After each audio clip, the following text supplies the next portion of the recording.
السلام عليكم. تعالوا بينا النهاردة هنعمل المتنجان المحشي، هيطلع معاكي تحفة وكمان حلو جدا. قبل ما نبدأ اعملوا لايك للفيديو وشير وسبسكرايب. ويلا بينا نشوف وصفتنا هنعملها ازاي. هنجيب هنا حلة على النار تسخن كده كويس، وهنحط فيها 3 معالق كبار من الزيت. بعد كده هنا عندي بصلاية تكون كبيرة مبشورة بالشكل ده كده تمام.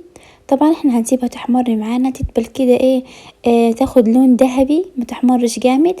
هنحط لها طبعا سنة من الملح، هنديها كده تقليبة وهنسيبها لحد ما تحمر معانا.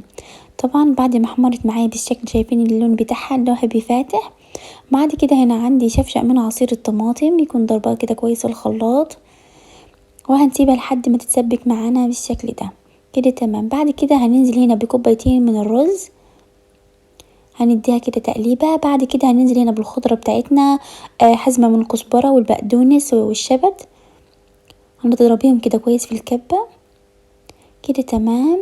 هنديها كده تقليبة. بعد كده هنحط هنا التوابل بتاعتنا، هنحط هنا معلقة كبيرة من الكزبرة الناشفة، ومعلقة صغيرة من بودرة الثوم، ومعلقة صغيرة من بودرة البصل، وهنحط كمان معلقة صغيرة من الكمون، وهنحط هنا معلقة صغيرة من الفلفل الأسود. طبعا هتظبطي الملح بتاعك تدوقيها كده تمام. طبعا بعد ما تشرب معايا الرز الصلصة اللي اتبقية، طبعا هنا انا قورت البتنجان بتاعي بالشكل ده. طبعا لما تيجي تقوريه تحطيه في ميه بملح عشان ما يسودش معاكي كده تمام. جهز معانا. بعد كده هنبتدي هنحشيه. طبعا الرز بتاعي بعد كمان ما هدي شويه برد، هتحشيه بالطريقه دي بمعلقه صغيره، وابتدي تحشيه كده تدخلي جوه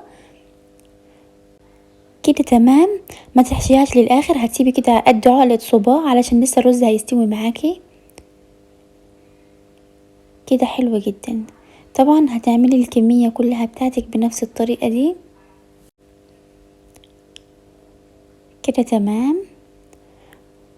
هنا جهزت هنا حلة ونحط فيها خضرة، او ممكن تحطي بصل او طماطم من تحت علشان ما تلزقش معاكي، بس هي لو في حلة تيفال مش هتلزق. بعد كده هنا هنجيب هنا كزرولة ونحط فيها مية سخنة، ونحط هنا معلقة كبيرة من الملح، وهنحط مكعب من المرق. بعد كده هنحط هنا معلقتين كبار من الصلصة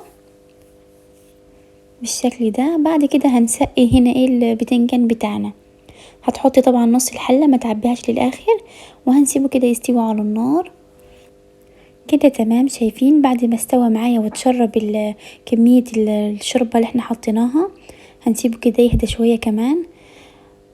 شايفين استوى تماما معايا.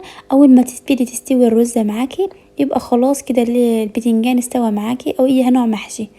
بعد كده هنجيب هنا صينية، لو انت حابة تقدميه بنفس الطريقة دي براحتك عادي.